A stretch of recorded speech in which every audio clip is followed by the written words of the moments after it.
Hello and welcome. My name is Catherine Pei, and I wanted to welcome you to the fifth and final webinar of the Fall 2019 Family Webinar Series.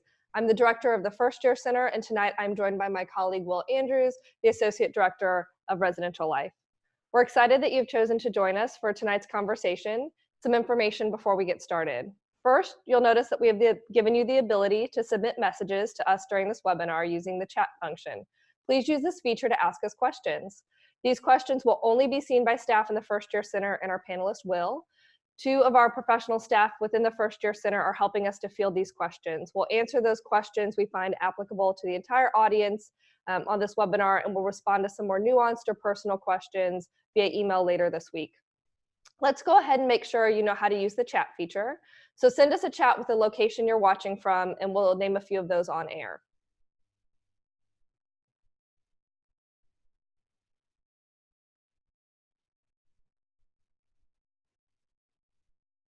So second, this webinar is being recorded live. Next week, we'll upload this webinar to families.worcester.edu. And lastly, in a moment, we're going to hear from our panelists about housing selection here at WashU. If something our panelist says sparks a question, don't forget to chat us. After hearing from our panelists, we'll move into the Q&A portion of the evening. But before I pass things along to Will, I want to share with you some of the places people are joining us from. So we have families tonight joining us, tuning in from St. Louis, Missouri, Arlington, Virginia, and Memphis, Texas. So welcome to all of those families, and thank you for joining us. Now, I know that you want to hear more about housing selection, so let me turn it over to Will. Great, thank you, Catherine. So I would like to start with you by kind of sharing you what our process will look like for this upcoming year. So the WashU housing selection at WashU is a time for students to participate in the process to select their rooms for the upcoming academic year. Our process is broken up into three simple parts: apply, group, and select. Students who are interested in living in residential life managed housing should apply by the application close date. The application opened up on December the 1st, and it will close on January the 15th. Our Living Learning application will close on January the 20th. Students, after they complete the apply part, will go into the group part of our application. We want students to form groups with their peers, basically form groups with their friends, the people they've had the opportunity over this year to build relationships with. We encourage students to talk, meet, get to know potential roommates over these next couple of months, and encourage them to start having those conversations early. Our office will be hosting information sessions. We've kind of already hosted a couple already, but we do have some more coming up when students return from winter break. And then we'll also be hosting some mixers for students to have an opportunity to meet new other students who are also looking to form groups with people in their groups. And all that information can be located on our website. Once students have grouped, we'll start our selection process of the application. Students will receive a time slot for their group. The time slots are randomly assigned to students. The group leader will go into the housing portal and select the room, kind of like an airplane seat. They'll go in, place all of their group members in the designated suite or apartment that they choose, and then that will be the selection for that upcoming year. Students have 2 rounds to pick from: the residential college and general selection. We have special interest housing. So we encourage students who want to participate in theme-based living learning communities. All of that information, again, can be found on our website. It gives students the ability to kind of tailor what they want their housing experience to be. We have fraternity housing, Greek housing for fraternity members. If you have students who participate in that process, if they accept a bid and are accepted to that fraternity, we encourage them to speak with their chapter leadership on how their chapter will be filling their house moving forward. We also have gender inclusive housing. We allow the students to pick and choose who they want to live with. And again, more clarification on that can be found on our website. Students that choose to not want to return to residential life housing have until March the 31st to cancel their application without any penalty. Cancellations received after March 31st will be charged a $500 cancellation fee. And then all the way up till June 15th, only university approved cancellations, meaning a withdrawal, deferral, or a leave of absence will be permitted. And those cancellations will also receive a $500 cancellation fee. And again, most of the information, all of the information that we've reviewed over this slide can be found on our website. Well, thanks so much for sharing that information about housing selection. While listening to you talk, it made me have a few more questions about the living learning communities. So what are some of the benefits of choosing that living experience? So our living learning program, living learning program gives students the opportunity to kind of tailor their own living learning community. And we spread those communities throughout all of our upperclassmen areas. They can range anywhere between 8 to 12 students that want to live together within a suite or an apartment. And kind of have some initiatives. So we have areas around cooking, we have some religious associations of groups who have formed, and then we also have some established ones. So we have a Women in STEM group where students can apply to live in that community specifically. And again, all of that information is on our website that kind of pinpoint all of what those communities are tailored for. Great, thank you so much. So we're now going to open this up to the question and answer portion of the webinar. As a reminder, chat us if you have any questions, and we'll make sure we can answer as many as possible during this webinar and reach out to you directly if we aren't able to answer your questions live on air. So first question, where can students find out more information about the overall timeline of the housing selection process? So I know you mentioned it, but it's a lot of information to remember. So where can people find this info online again? So when you go to the student page, the WashU student page, they'll select residential life. From there, it'll say apply here, apply. And then from there, it will say returning students. So all of our current first year students are no longer first year students, they are returners. So click there to learn more about the returning student process. Great, so go to students.worcester.edu and then select residential life, and from there it sounds like you'll be able to find it pretty easily. Correct. Great, thanks so much. So someone has a specific question. My student is living in first year, my student is a first year living in a traditional building. Is he at a disadvantage to live in a modern as a second year student? And what modern buildings are available to the first year students who are currently living in a traditional, especially if they want to participate in the Res College round? Great.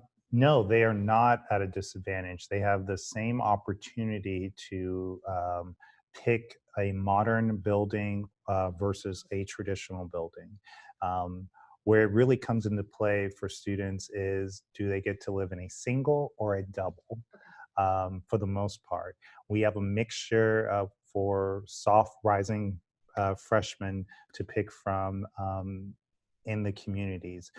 It depends on where that student is living. If that student is living in, let's say, Lebo, they would have an option between a modern to go with their residential college or the opportunity to return to a traditional if they go the res college round. But if they choose to go through the general process, all of the modern buildings will have options. We allow 60% of the building to be filled through the residential college round, and then 40% of all the other buildings of that building will be available for students in the general process. And again, we don't allow all of the single rooms to be selected in the Res College round. We ensure there is an evenly divided of singles available in the general round for students in that process too. It sounds like singles are popular. Singles are definitely popular. I always had a roommate like in my room with me, so I didn't know that was an option where I went to Yes. school. So what does the housing process look like for first-year students starting in fall 2020? Because I think some folks on this webinar maybe had students who were admitted early decision last week. Great. So those students, when their application opens, they'll have an opportunity to rank all of our housing options. We strive to place students in their first, second, or third choice. And then from there, they'll find out later in the summer of where their placement is actually at. But they'll have the opportunity, because of different price points and different room setups, we'll have an opportunity to rank those preferences. So it's a totally different process. That is correct. Can you further discuss housing options for rising juniors? What are their options if for both on and off campus? So for rising juniors, we normally see rising juniors living in La Pata House, Village House, Millbrook, Village East are our on-campus properties. We also have the Lofts, Greenway, Rosedale, and then our Washington Ave locations.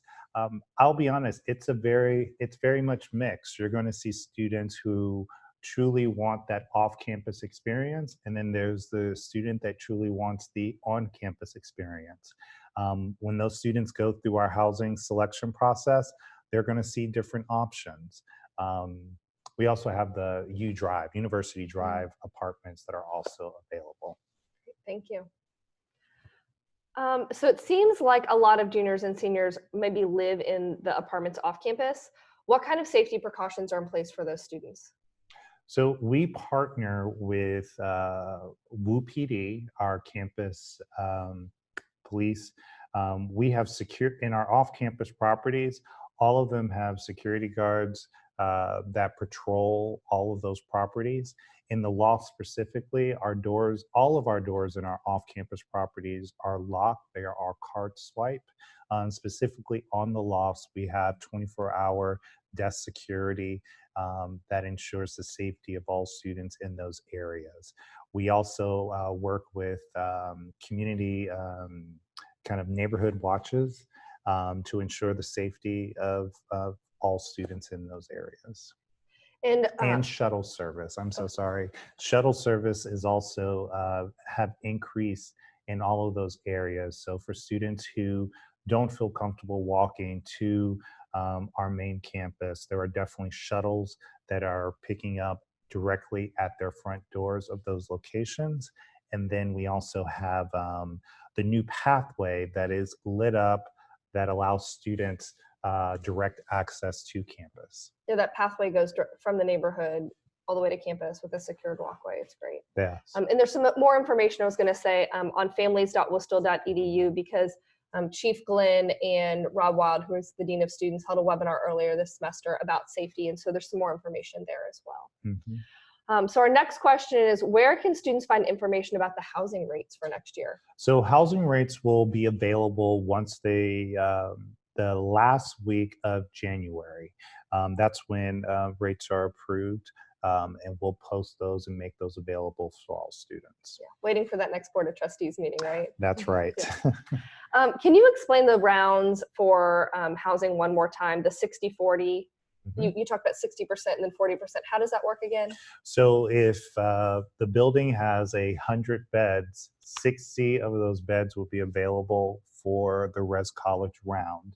And then the 40% of the beds would be available for the general college round. But specifically in the Res College round, you have to form groups with members of the same residential college. So if I lived in Lee and we wanted to live in the same group, you would also have to live in Lee. That's correct. Yes. So yes, that's kind of how the rounds work. What do you suggest for juniors who are planning to study abroad in the spring semester?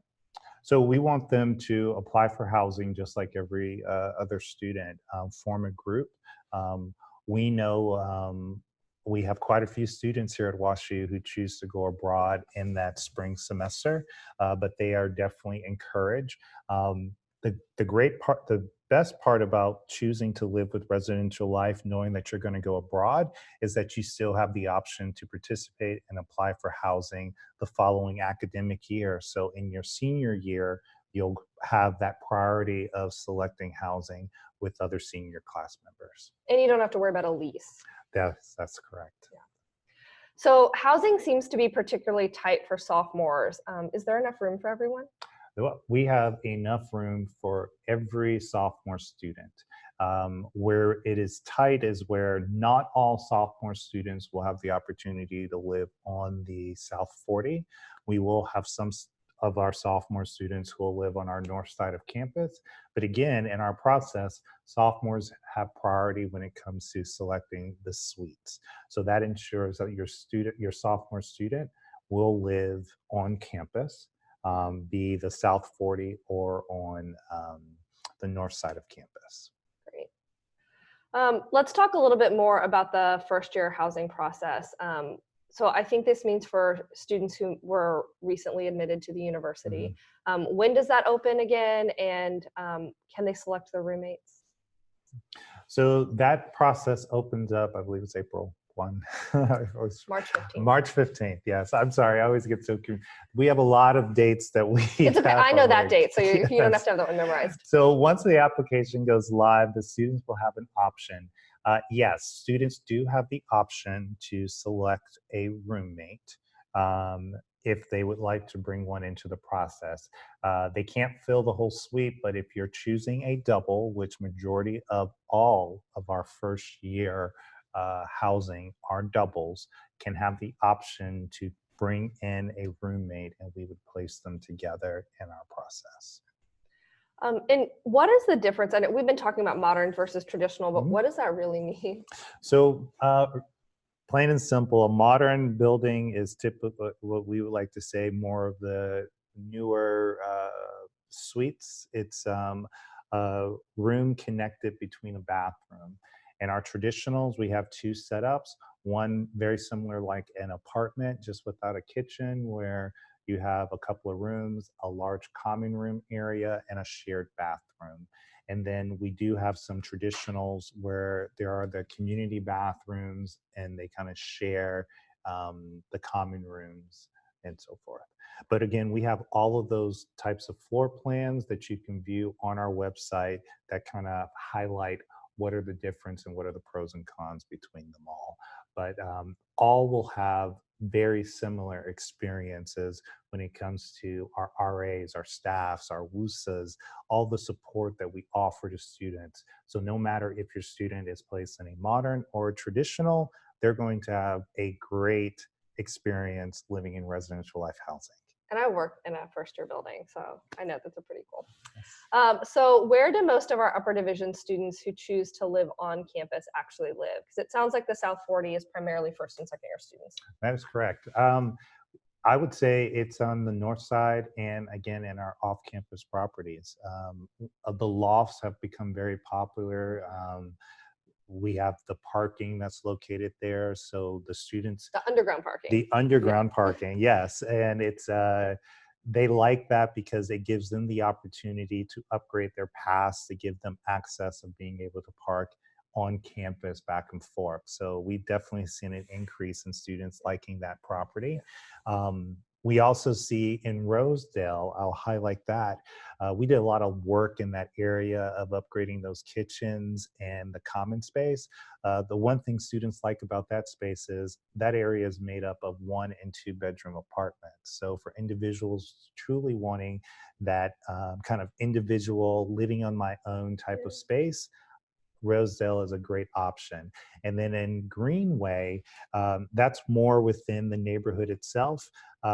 That's just a really cool area because we have these really cool townhouses, and students like the balance of having an upstairs and a downstairs kind of experience because we have some really cool courtyards and opportunities for them to kind of do some programmatic things out there.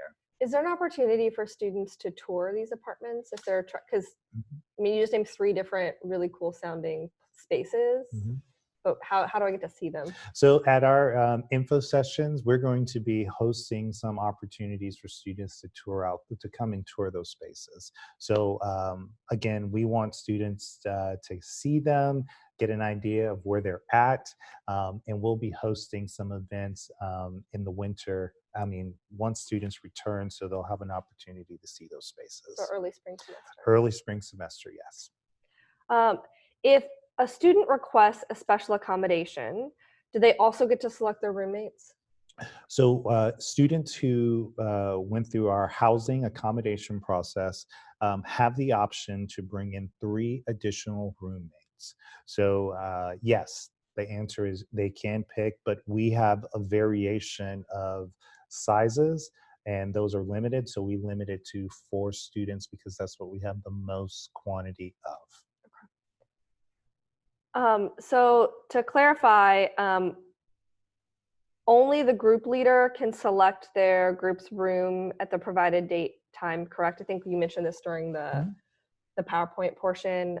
So who actually if we're sharing an apartment with 2 other people, who actually puts me Mhm. in a room in the system? So it's your group leader. And what I always encourage, what we see are students will find the time, they'll all sit around the computer and they'll pick.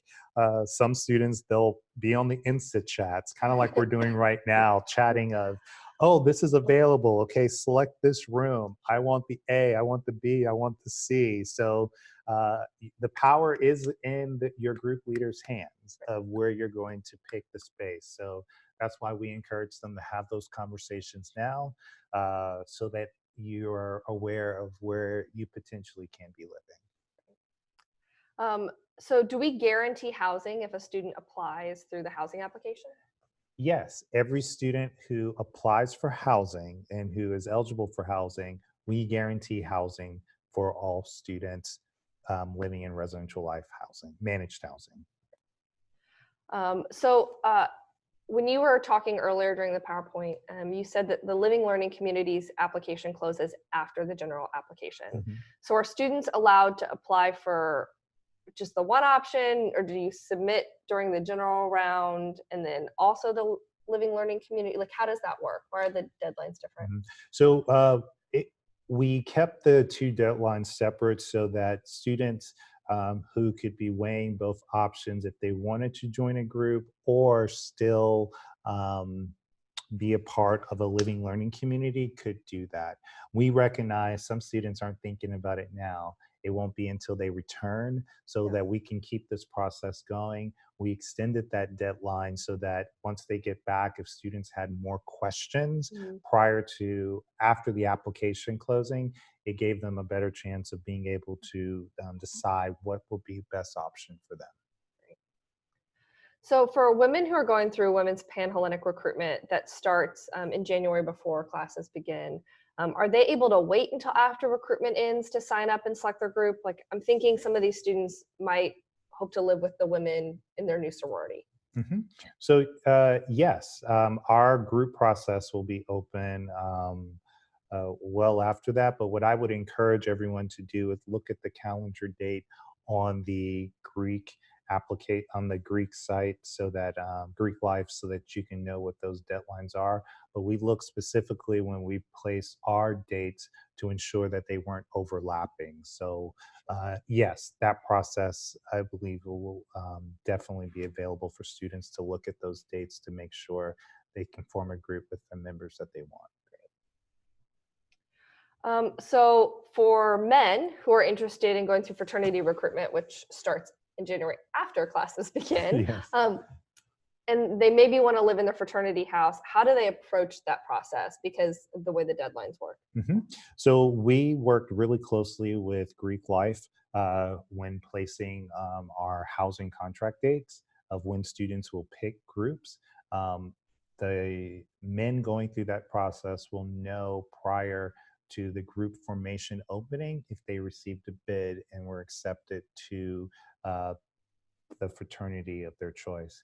Um, we encourage anybody going through that process again to speak with their chapter leadership because every one of those fraternities run their own process. And that kind of gives them ownership of their house in forming their own community. So yes.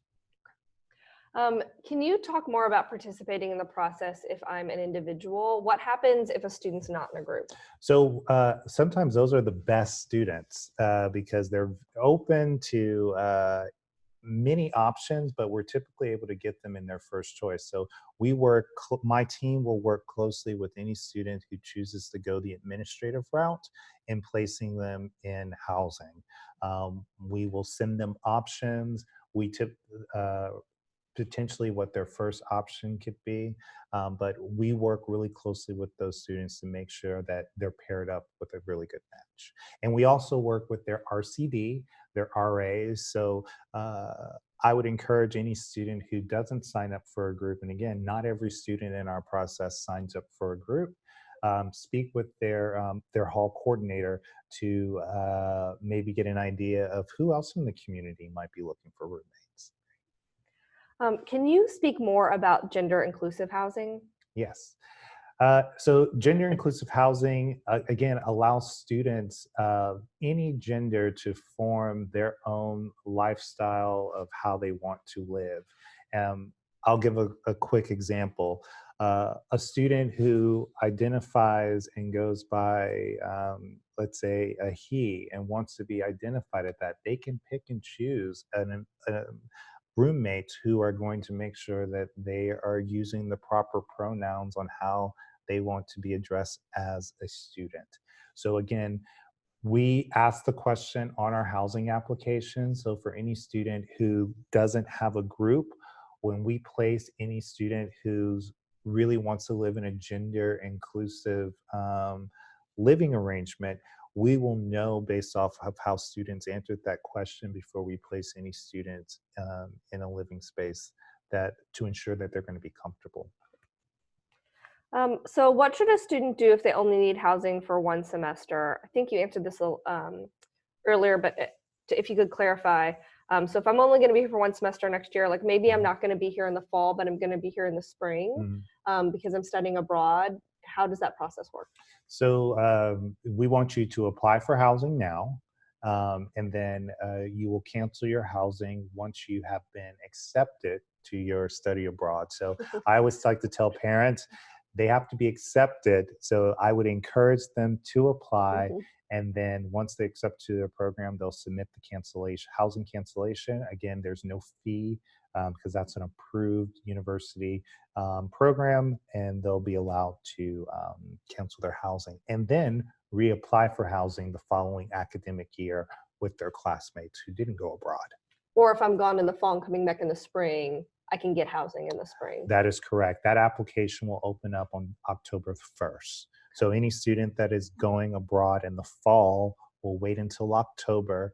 They'll receive an email from us letting them know when the spring only application is open. And then if I'm going abroad in the spring, I'm going to live in housing in the fall, and then I can cancel and there's no charge. That's correct. Great. Can you talk about where the living learning more about the living learning communities and where they're located? Because we're talking about them as like these kind of nebulous entities. Yes. Like, where do they physically live? So we have them spread in all of our properties. We have some in so what will happen is students who create their own living learning community will list out their preference. So we ask them to rank out what are their top 3 choices if their living learning community is approved, and then we'll place them based off of what their preferences were. We have some established living learning communities of where they're located on the north side of campus. But we placed all of the living learning, some in La Pata House, some in Village House, Millbrook, Washington Ave, Greenway, and in the lofts. So they are in all of our communities, just not one area specifically. What are the options for students who initially chose to live in privately owned housing? So maybe as a second year student, I got a lease somewhere else. But then for any number of reasons, I really want to live in res life housing next year. Are there options available? So the options for those students is they can apply for a wait list, which will be available on our website. Um, we encourage anybody that wants to return. We're going to first give priority to those students who currently live with us. And then again, because students will decide they're going to study abroad, cancel their housing, move off, openings do open up and we work from that list. Now, we don't typically go to that list until late in the summer. And then from there, we reach out to students based off of when they submitted to be on the wait list and offer them housing that way. Thank you. So what resources, if any, does the university provide regarding non-residential life housing? So if I want to know more about what my housing options are, but maybe I'm not going to live in residential life housing. So students, again, we have quadrangle housing, parallel properties, the apartment referrals. We actually have some exciting things going to be happening in that area to support students who live off campus. And I'm going to encourage a hold, and hopefully through your office, we can push that information out soon. But it's going to be a resource and a support for students looking at off-campus properties and how to go about signing a lease and what to ask for and what areas on campus who are good landlords and so forth. So there's more to come to support students looking at that option. Great. So what would happen if a student were placed in a housing assignment that their scholarship might not cover or their financial aid might not cover? So when it comes to scholarships or need-based housing, financial services here works with us to ensure students are able to cover their housing. So we do not do placements based off of cost, but again, we work with students, so no matter what their placement is, financial services will relook at any of their packages to ensure that their aid is able to cover the cost of their housing with the package that they've been given. That's great. And it looks like we have one last question right now. Is quadrangle, you mentioned quadrangle parallel, is that a service provided by WashU or is that a privately owned company? So quadrangle housing is WashU owned housing, but it's a separate entity and they do a lot of housing for graduate students, undergraduate students, staff, and so forth. But those properties are intermingled between our own residential life properties. So yes, those are WashU properties. Parallel as well, correct? Parallel as well, yes. They just mean it's open market. So not only do you have to be, you don't have to just be affiliated with WashU to live in a parallel property. Great. So I think we are going to ask one last question for the evening. As a reminder, any questions we weren't able to answer during this webinar, we will address via email directly to the person who posed the question, and we'll try to get to those by the beginning of next week. So, Will, thank you so much for the information that you shared tonight. What is your one last piece of advice for families of WashU students as they gear up for the housing selection process? My biggest advice for as parents, support your students, encourage them to apply, and again, it's don't focus so much on the location, but we want your student to focus on the experience they want to share with the people that they're going to live with. We find that typically students are able to, as long as they're with their friends or people that share their same interests. The location, again, my team will work with those students if they're not happy with what they get or what they select in the process. So I would encourage them to pick a space. And again, if they're just really unhappy with it, reach out, submit a room change request form. Typically in the fall, we are full, but in the spring, we definitely have quite a bit of flexibility to move students around to get them to what the space they would truly want. So that's a long answer of advice, but again, parents, just encourage your student to apply, keep track of those deadlines, and yeah, encourage them to come to our information session, come to a roommate mixer, and they're gonna learn all about the process that way. Well, again, thank you so much for the information that you shared tonight. I'm confident that families at WashU learned a lot from this presentation. Families, we hope that you gained some valuable information this evening as well. So stay tuned for our next webinar, a conversation about student involvement that will happen on Tuesday, January 14th. So you'll be able to register for that webinar at families.worcester.edu, and we'll see you then. Thank you.